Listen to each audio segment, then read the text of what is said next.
کہ ہر مسلمان پر لازم یہ ہے کہ بکرا کھانے کے چکر میں، شاندار محل کے چکر میں اپنی آخرت کو برباد نہ کریں، بلکہ اس یقین کے ساتھ جئیں کہ بنگلے میں رہنا یہ ہم پر واجب نہیں ہے، جھونپڑے میں بھی رہے تو ایمان کے ساتھ رہنا یہ ہمارے اوپر فرض ہے، دین کی حفاظت کے ساتھ رہنا یہ ہمارے اوپر فرض ہے۔ اور یقین جانے اگر تمہارا ایمان سلامت رہا، اگر دین سلامت رہا، عقیدہ سلامت رہا، تو جھونپڑے میں بھی مر جاؤ گے تو انشاءاللہ اللہ تبارک و تعالی جنت کا محل عطا فرمائے گا۔ اس لیے ہم اپنی ذمہ داریوں کو سمجھیں۔ اور دوسری بات یہ کہ میں نے آپ کے سامنے عرض کیا کہ نبی اکرم صلی اللہ تبارک و تعالی علیہ وسلم نے یہ جو فرمایا نا، زنا اور سود جس قوم کے اندر عام ہو جائے، گویا کہ انہوں نے اپنے اوپر اللہ کے عذاب کو حلال کر لیا، گویا کہ انہوں نے اپنے اوپر اللہ کے عذاب کو حلال کر لیا۔ آج دیکھیے، حالانکہ سودی جو قرض ہوتا ہے، سود جو ہوتا ہے نا، بیاج، یہ سود کا معاملہ کیسا ہے معلوم ہے؟ سود کو اللہ تبارک و تعالیٰ نے حرام فرما دیا، سود کو نبی اکرم صلی اللہ تبارک و تعالیٰ علیہ وسلم نے حرام فرما دیا۔ اللہ رسول نے جب سود کو حرام فرما دیا تو ایک مسلمان کیسے سوچ سکتا ہے کہ سودی قرض کے ذریعے، گٹ کے ذریعے ہم مالدار بن جائیں گے، ہماری پریشانیاں حل ہو جائے گی؟ ارے سود تو ایسی چیز ہے کہ سود کے بارے میں یہاں تک فرمایا گیا، سود لینے والا، سود دینے والا، اس کے بیچ گواہ بننے والا، سود کو لکھنے والا، یعنی اس کے اندر جتنے بھی معاون اور مددگار ہوتے ہیں سب کے اوپر لعنت فرمائی گئی ہے۔ لعنت یعنی سود دینے والا، سود لینے والا، لکھنے والا، درمیان میں رہنے والا،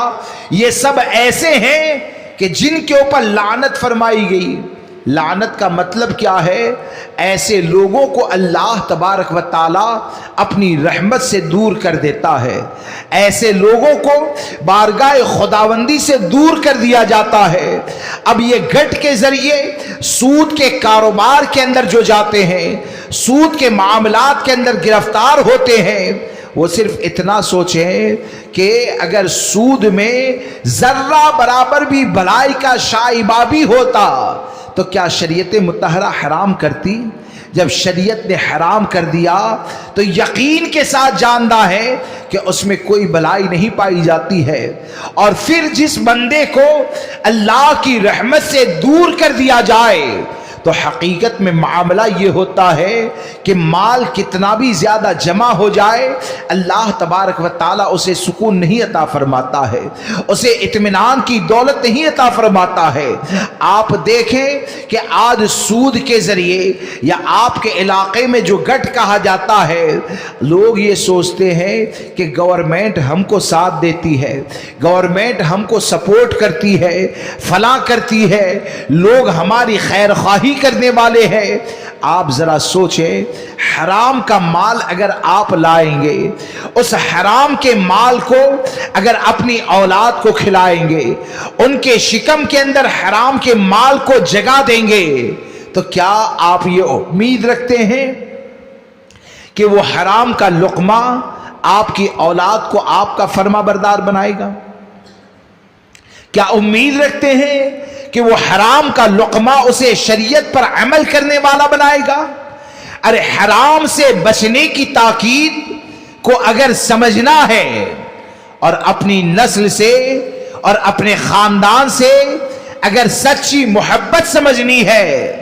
تو اولاد سے سچی محبت یہ ہے کہ اپنی اولاد کے لیے رزق حلال کا اہتمام ہو، کھانے میں اگرچہ سوکھی روٹی ہو لیکن پورے یقین کے ساتھ پتا ہو کہ اس روٹی کو حلال ذریعے سے حاصل کیا ہے۔ قسم خدا کی اگر حلال ذریعے سے سوکھی روٹی بھی اپنی نسل کو کھلاؤ گے تو وہی سوکھی روٹی کھانا اسے اپنے ماں باپ کا فرما بردار بنا دے گا، وہ سوکھی روٹی کھانا اسے دیندار بنا دے گا۔ کیا آپ نہیں جانتے ہیں کہ کہ ہمارے آقا صلی اللہ تبارک و تعالی علیہ وسلم نے ایک مرتبہ حضرت امام حسن مجتبی نواسہ رسول، یہ ایک مرتبہ بچپن کی حالت میں، آپ چھوٹے تھے تو بچپن کی حالت کے اندر صدقے کی کھجوریں نبی اکرم صلی اللہ تعالی علیہ وسلم کی بارگاہ میں آئی، اور صدقہ یعنی صدقہ واجبہ جو ہے وہ آل رسول کے لیے جائز نہیں ہے، اور سرکار صلی اللہ تعالی علیہ وسلم کے پاس لوگ لاتے تھے، آپ اسے تقسیم فرما دیتے تھے۔ اب اتفاق سے اولاد سے سچی محبت کسے کہا جاتا ہے، اپنے خاندان کی صحیح پرورش کا درد کسے کہا جاتا ہے، اس کو سمجھیے،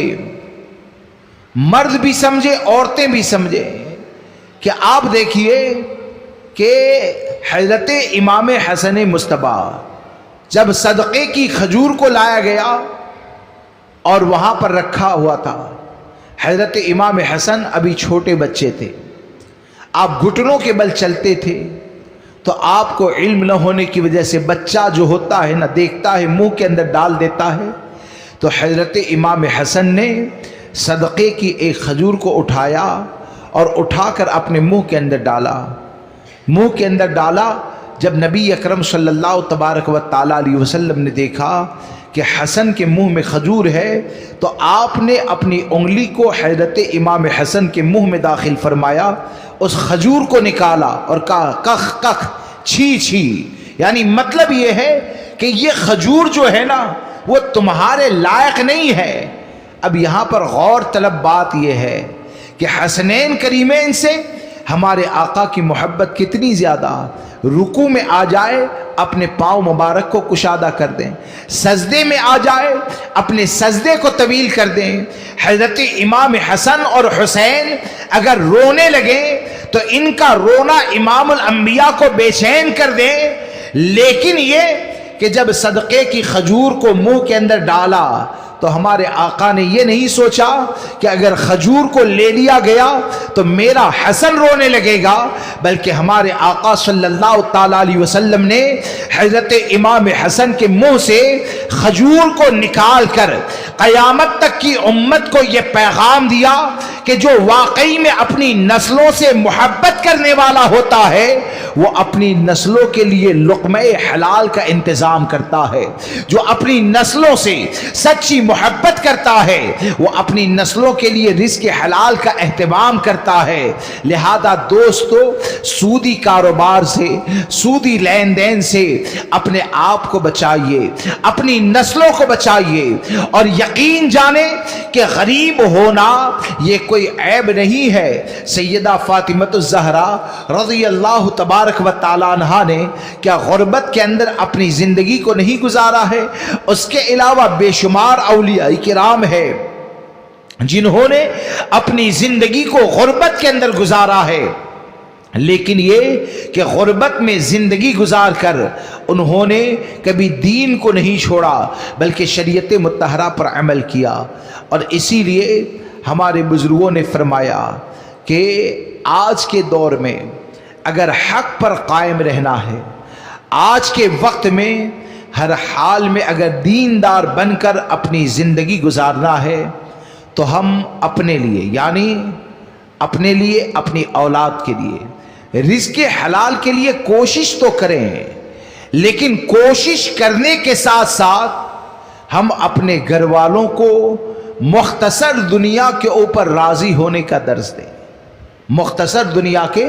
راضی ہونے کا درس دیں، ورنہ یاد رکھ کر چلیں کہ دنیا کی خواہشات یہ تو اتنی زیادہ ہے کہ آپ کتنی بھی زیادہ تمنا کر لو، دنیا کی چیزوں سے ہمارا پیٹ نہیں بھرنے والا ہے۔ آج اصل میں ایک آدمی اگر غریب ہو جائے تو غربت کی بنیاد پر وہ ناشکری کرتا ہے، اگر مالدار بن جائے تو فضول خرچی کرتا ہے۔ ہمارے آقا صلی اللہ تبارک و تعالی علیہ وسلم نے صبر و شکر کے لیے کتنا پیارا طریقہ عطا فرمایا کہ نبی اکرم صلی اللہ تبارک و تعالی علیہ وسلم نے فرمایا، حدیث پاک کا خلاصہ کیا آپ ارشاد فرماتے ہیں کہ اللہ کی بارگاہ میں اس بندے کو صابر و شاکر لکھا جاتا ہے، یعنی صبر کرنے والا اور شکر کرنے والا لکھا جاتا ہے جو دین کے معاملے میں اپنے سے بہتر کو دیکھے اور دنیا کے معاملے میں اپنے سے کمتر کو دیکھے۔ آپ نے کبھی سوچا کہ غریب آدمی اگر حرام کاموں کی طرف جاتا ہے، غریب آدمی اگر مال کو لے کر زنا کی طرف جاتا ہے، غریب آدمی اگر غربت کی بنیاد پر ناجائز طریقے سے مال کو جمع کرنے کی کوشش کرتا ہے، تو اس کی وجہ کیا ہے پتہ ہے؟ غریب کی نظر ہمیشہ محل کے اوپر رہتی ہے۔ جب محل کے اوپر نظر رکھے گا تو وہ محل بنانے کے چکر میں وہ حرام کاریوں کی طرف جاتا ہے۔ اور ہمارے آقا نے ہم کو یہ تعلیم دی کہ دین کے معاملے میں اپنے سے بہتر کو دیکھو اور دنیا کے معاملے میں اپنے سے کمتر کو دیکھو۔ اگر دین کے معاملے میں بہتر کو دیکھو گے تو یہ اتنا پاکیزہ نظام ہے کہ اگر 5 وقت کی نماز کو ادا کر لو گے تو 5 وقت کی نماز کو پڑھنے کے بعد تکبر دل میں پیدا نہیں ہوگا، اپنے آپ کو متقی نہیں سمجھو گے۔ اگر 5 وقت پڑھ لی ہے تو آپ تلاش کرو گے کوئی تہجد پڑھنے والا بھی ہے، اگر تہجد کے پابند بن گئے تو تلاش کرو گے کوئی چاشت و اشراق پڑھنے والا بھی ہے، پھر آپ تلاش کرو گے کوئی قرآن کی تلاوت کرنے والا بھی ہے۔ تو دین کے بارے میں اگر بہتر کو دیکھو گے تو بہتر کو دیکھنے سے اور زیادہ آپ دیندار بن جائیں گے، اور زیادہ جب دیندار بن جائیں گے آپ کی قبر بھی بہتر ہو جائے گی، میدان محشر بھی بہتر ہو جائے گا۔ اور دنیا کے بارے میں ہم کو یہ بتایا کہ اپنے سے کمتر کو دیکھا جائے، یعنی کمتر سے مراد کیا ہے کہ ایک آدمی اگر پکے مکان میں رہتا ہے اور ایک مالے کا مکان ہے، اگر وہ 3 مالے پر نظر کرے گا اللہ کا شکر ادا نہیں کر پائے گا۔ وہ 3 مالے پر نظر کرنا اسے گٹ کے کاروبار کے اندر بھی ڈال دے گا، سودی کاروبار کے اندر بھی ڈال دے گا، حرام کاموں کے اندر بھی ڈال دے گا۔ اگر ایک منزل کے مکان میں رہتا ہے تو وہ اپنی نگاہ کو نیچے جھکائے، اسے کوئی ایسا نظر آئے گا جو کچے مکان میں بھی رہتا ہے۔ اگر کچے مکان میں رہتا ہے تو نظر جھکائیں، کوئی ایسا بھی نظر آئے گا جو جھونپڑے کے اندر رہتا ہے۔ اگر جھونپڑے کے اندر رہتا ہے تو ایک منزل والے کو نہ دیکھیں بلکہ تلاش کریں کوئی ایسا ہوتا ہے کہ جس کے پاس رہنے کا ٹھکانہ نہیں ہوتا ہے، رات آنے پر کسی کے گھر کے باہر سو جاتا ہے۔ اگر یہ تصور کے ساتھ یعنی دین کے معاملے میں بہتر اور دنیا کے معاملے میں اگر کمتر کو دیکھو گے تو انشاءاللہ عز و جل آدمی مالدار رہے گا تب بھی دیندار رہے گا، آدمی غریب رہے گا تب بھی دیندار رہے گا۔ ورنہ آپ دیکھیں کیا ہمارے بزرگوں نے غربت کی زندگی نہیں گزاری ہے؟ آپ حضور سرکار سیدنا غوث اعظم رضی اللہ تبارک و تعالیٰ عنہ کو دیکھیں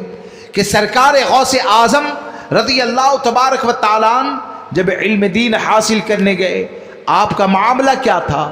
آج کیا ہم ایسی بھوک کے بارے میں تصور کر سکتے ہیں؟ آج تو غریب سے غریب آدمی بھی رہے نا تو بہتر سے بہتر غذا کا انتظام ہے۔ غریب سے غریب آدمی بھی چاہے کہ آج مرغی کھانی ہے تو مرغی کھا سکتا ہے، جو کھانا ہے وہ کھا سکتا ہے، اتنی فراوانی ہے۔ حضور غوث اعظم رضی اللہ تبارک و تعالیٰ نے ایسے حالات میں کہ جب آپ علم دین حاصل کرنے کے لیے نکلے تو مالی کمی اتنی زیادہ کہ آپ فرماتے ہیں کہ ایک مرتبہ تو نہر کے قریب میں گیا کہ وہاں پر گھاس وغیرہ سبزی کے پتے وغیرہ اگر گرے ہو تو اسے دھو کر کھا لو۔ آپ فرماتے ہیں یہاں تک کہ ایسے دن میں نے گزارے کہ اگر میرے سامنے کوئی کھانا کھاتا، میرے سامنے اگر کوئی کھانا کھاتا تھا تو کھانے کے لیے سامنے والا منہ کھولتا تھا لیکن بھوک کی شدت کی وجہ سے منہ میرا کھل جایا کرتا تھا۔ ایسے حالات تھے لیکن ہمارے بزرگوں نے ہمیشہ رزق حلال کا اہتمام کیا، رزق حلال کا انتظام کیا، غلط راہوں سے بچیں۔ حقیقت یہ ہے حالات جیسے بھی آئے اگر آدمی اپنی ضرورتوں کو کم کر دیں، اپنی تمناؤں کو کم کریں اور وقت کے مطابق جینا سیکھے اور ایک بات یاد رکھ کر چلے کہ ہمارے اوپر ایمان بچانا فرض ہے، شریعت پر عمل کرنا فرض ہے، محل میں رہنا یہ فرض نہیں ہے، موبائل چلانا یہ فرض نہیں ہے، روزانہ گوشت کھانا یہ فرض نہیں ہے۔ آپ سوچئے کہ ایک مسلمان کی سوچ یہ بن جائے کہ اگر مان لو کہ مال آج میرے پاس نہیں ہے تو میں نے اپنی کچھ خواہشات کو کم کر دیا کہ آج موبائل کا ریچارج کروانا ہے تو ریچارج نہیں کرواؤں گا، مال نہیں ہے، تو کیا موبائل کا ریچارج نہ کروانے سے آخرت برباد ہو جائے گی؟ اگر آدمی زندگی گزارتا ہے، اگر وقت آ گیا اس کے پاس مال نہیں ہے لیکن گوشت کی جگہ پر اگر سبزی کو بنا لیا تو کیا سبزی کھانے سے آخرت برباد ہو جائے گی؟ ارے حقیقت یہ ہے کہ اسلام نے ہم کو یہ طریقہ عطا فرمایا ہے کہ حقیقت میں اگر اسلامی کلچر ہمارے اندر پیدا ہو جائے تو ہم کو ہمارے بزرگوں میں ایسے بھی نظر آئیں گے کہ جنہوں نے کھجور کی گٹلیاں چوس کر بھی دین کو پھیلایا ہے، جنہوں نے کھجور کھا کر بھی دین کو پھیلایا ہے، دین کی حفاظت کی ہے۔ لہٰذا اپنے اندر دینداری پیدا کرے، اور خاص کر کے جو مرد حضرات ہیں تو مرد حضرات ایک بات کو یاد رکھ کر چلے کہ ہم اپنی عورتوں کی، اپنی بچیوں کی اگر واقعی میں حفاظت کرنا چاہتے ہیں، دو چیزوں سے خود دور ہونا پڑے گا، اپنی نسل کو بچانا پڑے گا۔ ایک تو ہے انٹرنیٹ والا موبائل، اور ایک ہے کالج میں جانے سے اپنی لڑکیوں کو بچانا پڑے گا۔ آج آپ دیکھیں ارتداد کا فتنہ کتنی تیزی سے پھیل رہا ہے۔ آج سے 15 سال پہلے ہم نے سوچا بھی نہیں تھا کہ کوئی مسلمان مرتد ہو سکتا ہے یا یہ کہہ سکتا ہے کہ میں ہندو ہو گیا، معاذ اللہ۔ آج ایسا ہے کہ غیر مسلموں کے ساتھ لڑکیاں نکل رہی ہیں، اور ہمارا حال ایسا ہے کہ ہم کو آرام سے اچھے کھانے پینے سے فرصت نہیں ہے۔ کفر سے نفرت کیسی ہونی چاہیے؟ ایک روایت میں کہا گیا کفر سے نفرت ایسے ہونی چاہیے جیسے کہ آدمی آگ میں جانے سے نفرت کرتا ہے، آگ میں جانے سے کراہت کرتا ہے۔ تو آگ کے قریب اگر ہم نے اپنی بچی کو دیکھ لیا تو ہماری چیخ نکل جاتی ہے، لیکن کافر کے قریب ہماری بچی کو دیکھا تو ہماری نیند بھی نہیں اٹھتی ہے۔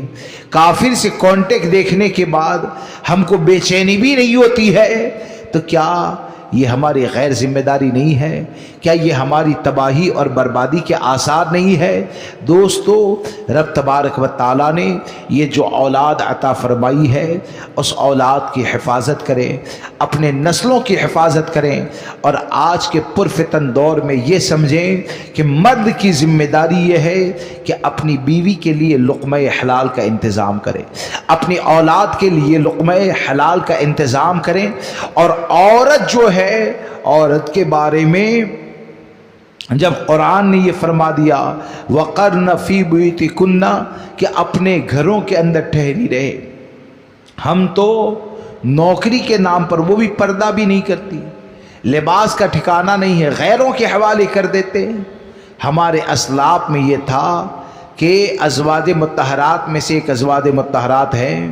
کہ جن کے بارے میں یہ آتا ہے کہ انہوں نے ایک مرتبہ حج کیا، دوسری مرتبہ ان کو حج کرنے کے لیے کہا، تو ان کا عمل دیکھیں۔ بہترین زمانے میں زندگی گزارنے والی ام المؤمنین وہ یہ کہتی ہے کہ میرے اوپر حج کرنا فرض تھا، اب تو میرے رب کا حکم یہ ہے وَقَرْنَ فِي بُيُوتِكُنَّ کہ اپنے گھروں کے اندر ٹھہری رہو، اب میں اپنے گھر سے نکلنے والے نہیں۔ اب وہ بہتر زمانے میں حج کے لیے جانے کی دوبارہ اگر نفل عمل کی بات آئے تو نفل عمل کرنے کے لیے بھی تیار نہیں ہوتی ہے اور گھر میں رہ کر پردے کا انتظام کرتی ہے۔ تو ہم اگر واقعی میں اپنی نسلوں کی حفاظت چاہتے ہیں، ہم یہ چاہتے ہیں دینداری ہمارے اندر پیدا ہو، تو بیان ہونے کے ساتھ اس کے اوپر عمل کا جذبہ پریکٹیکلی طور پر ہونا چاہیے۔ اور یہ آج کے نوجوانوں کو، آج کے ماں باپ کو یہ ذمہ داری ادا کرنی چاہیے، ورنہ یاد رکھ کر چلیں ماں باپ سے ان کی اولاد کے بارے میں سوال ہوگا، بھائی سے اس کی ذمہ داری کے بارے میں سوال ہوگا، شوہر سے اس کی ذمہ داری کے بارے میں سوال ہوگا۔ یہ کتنا بڑا معاملہ ہے کہ عورتیں بے پردہ غیروں کے ساتھ بیٹھ جائے اور مرد کو 5,000 روپے کی آمدنی نظر آتی ہے، 10,000 کی آمدنی نظر آتی ہے۔ ہمارے آقا صلی اللہ تبارک و تعالی علیہ وسلم نے ایسے مرد کو دیوس فرمایا ہے جو اپنی ماتحت عورت کو پردے کا انتظام نہ کروائے۔ لہذا شریعت پر عمل کرے، اچھا کردار، اچھا ماحول بنائے اور اپنے مسائل کو علماء اہل سنت سے رابطہ کر کے حل کرنے کی کوشش کریں۔ اللہ تبارک و تعالی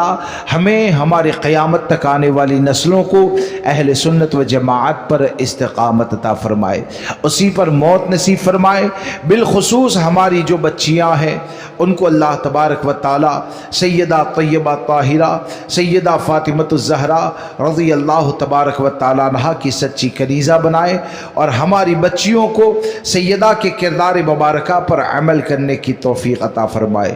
اور مرد حضرات کو اپنے گھریلو ذمہ داریاں ادا کرنے کی توفیق عطا فرمائے۔ بولنے میں جانے انجانے اگر مجھ سے کوئی غلطی ہو گئی ہو، آپ سب کو گواہ بنا کر توبہ کرتا ہوں۔ استغفر اللہ ربی من کل ذنب واتوب الیہ، لا الہ الا اللہ محمد رسول اللہ صلی اللہ تعالی علیہ وسلم۔ السلام علیکم ورحمۃ اللہ۔ اللہم صلی علی سیدنا و مولانا محمد معدن الجود والکرم وآلہ واصحابہ وبارک وسلم صلاۃ وسلام علیک یا سیدی یا رسول اللہ صلی اللہ تبارک و تعالی علیہ وسلم۔ بسم اللہ الرحمن الرحیم۔ اللہم ربنا آتینا فی الدنیا حسنۃ وفی الآخرۃ حسنۃ وقینا عذاب النار۔ اللہم رب ارحمہما کما ربیانی صغیرا۔ ربنا لا تجعلنا فتنة للقوم الظالمين ونجينا برحمتك من القوم الكافرين۔ یا اللہ یا رحمان یا رحیم، دل ہمارا کن مستقیم بحق ایاک نعبد و ایاک نستعین۔ یا الہ العالمین، آج کی اس محفل کو جو تیری عطا کردہ توفیق سے انعقاد ہوا اسے تیری بارگاہ میں شرف قبولیت عطا فرما۔ یا الہ العالمین، جتنے بھی حاضرین ہیں سب کو کہنے سننے سے زیادہ عمل کی توفیق عطا فرما۔ یا الہ العالمین، نیکیوں کی محبت پیدا فرما، گناہوں سے نفرت عطا فرما۔ یا الہ العالمین، رزق حرام، لقمہ حرام سے ہماری نسلوں کی حفاظت فرما۔ اے الہ العالمین، اس علاقے کے تمام سنی مرد و عورت کے رزق حلال میں برکتیں عطا فرما۔ یا اللہ، تمام سنیوں کو آسان رزق حلال عطا فرما، محتاجی اور فقیری سے حفاظت فرما، لوگوں کے سامنے ہاتھ پھیلانے سے ہماری نسلوں کی حفاظت فرما۔ بالخصوص ہماری بچیوں کو کافروں کے کفر، مشرکوں کے شرک، گستاخوں کی گستاخی، بد مذہبوں کی بد مذہبی سے حفاظت فرما۔ یا الہ العالمین، جو لڑکیاں رشتوں کی تلاش میں ہیں ان سب کو اہل سنت و جماعت میں بہتر سے بہتر رشتے عطا فرما۔ یا الہ العالمین، ہمیں ہماری قیامت تک آنے والی نسلوں کو اہل سنت و جماعت پر، جسے آپ پہچان کے لیے مسلک اعلیٰ حضرت کہا جاتا ہے، اسی پر قائم رکھ، اسی پر موت نصیب فرما۔ وصلی اللہ تبارک و تعالی علی خیر خلقہ وقاسم رزقہ سیدنا و مولانا محمد وآلہ وصحبہ اجمعین برحمتک۔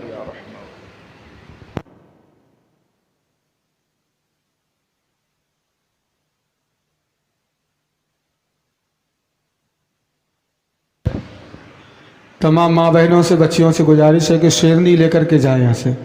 ابھی بیٹھے رہیں آپ لوگ، شیرنی لے کر کے جائیں۔